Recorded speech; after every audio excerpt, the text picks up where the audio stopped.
Hello दोस्त, नमस्ते, प्रणाम। मैं आपकी सुनीता सिंह स्वागत करती हूँ आप सभी का। मैं देवी माँ का गीत लाई हूँ दोस्तों। कैसा लगे आप लोग ज़रूर बताइएगा। देवी मैया कैसे का दुनिया चलावलू, कुछ ना बतावलू। देवी मैया कैसे का दुनिया चलावलू, कुछ ना बतावलू। केहू के देहलू पूरी मिठाइया पूरवा भरावलू, कोई के देहलू पूरी मिठाइया पूरवा भरावलू। कोई के रोटिया बिन तरसावलू, कुछ ना बतावलू। कोई के रोटिया बिन तरसावलू, कुछ ना बतावलू।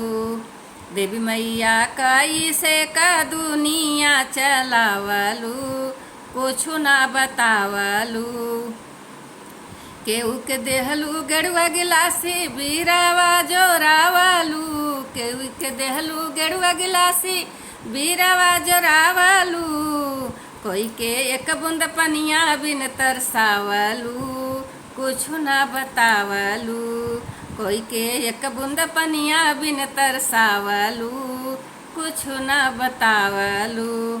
देवी मैया कैसे का दुनिया चलावलू, कुछ ना बतावलू।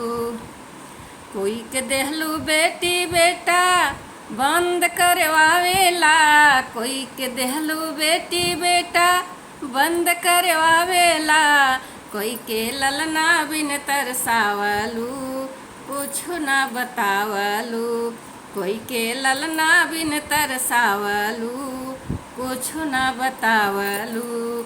देवी मैया कैसे का दुनिया चलावलू, कुछ ना बतावलू।